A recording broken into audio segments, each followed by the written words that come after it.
किताबें किताबें जो हमारी सबसे अच्छी साथी होती है, पर कई बार विडंबना ऐसी होती है कि किताबें रद्दी की दुकान पर भी पहुंच जाती है।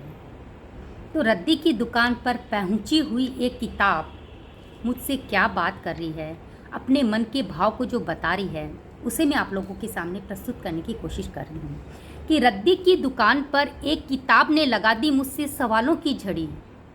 रद्दी की दुकान पर एक किताब ने लगा दी मुझसे सवालों की झड़ी। हर अक्षर हर शब्द कर रहे पुकार, लगा रहे थे मानो मुझे हथकड़ी, लगा रहे थे मानो मुझे हथकड़ी। उसका कहना था कि मैंने तो कई बार तुमको हंसाया था, अपनी अच्छी बातों से तेरा मन बहलाया था। मैं तो खाली समय में तेरी साथी बनी थी, तुमको तो मेरे बिना नींद भी आती नहीं थी। फिर आज क्यों मैं यहाँ रद्दी में हूँ पड़ी, किताबों ने लगा दी मुझसे सवालों की झड़ी, किताबों ने लगा दी मुझसे सवालों की झड़ी। उसका कहना था कि कई बार तुमने मुझे अपनी बाहों में सुलाया था। कई बार हम किताब पढ़ते पढ़ते सो जाते हैं और रात भर किताब हमारे हाथों में ही रह जाती है। तो कई बार तुमने मुझे अपनी बाहों में सुलाया था, कई ज्ञान की बातों से मैंने तुझे अवगत भी कराया था।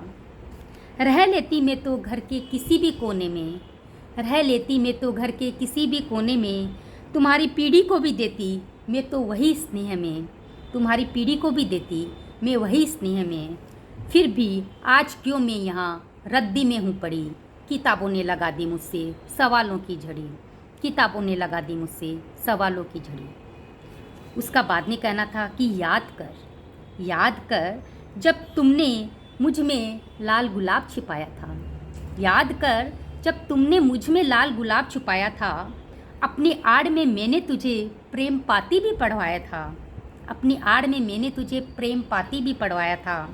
और मैं तो तेरे हर मनोभाव की साथी थी, मैं तो तुम्हारे हर राज की राजदार थी, मैं तो तुम्हारे हर राज की राजदार थी। फिर क्यों आज मैं यहाँ रद्दी में पड़ी, किताबों ने लगा दी मुझसे सवालों की झड़ी, उस किताब ने लगा दी मुझसे सवालों की झड़ी। उसका सवाल सुनकर रह गई मैं खड़ी की खड़ी, उसका सवाल सुनकर मैं रह गई खड़ी की खड़ी। वो किताब थी मानो आज अपनी जिद में अड़ी, और पूछ रही थी बार बार क्यों हूँ मैं आज रद्दी में पड़ी, क्यों हूँ मैं आज रद्दी में पड़ी।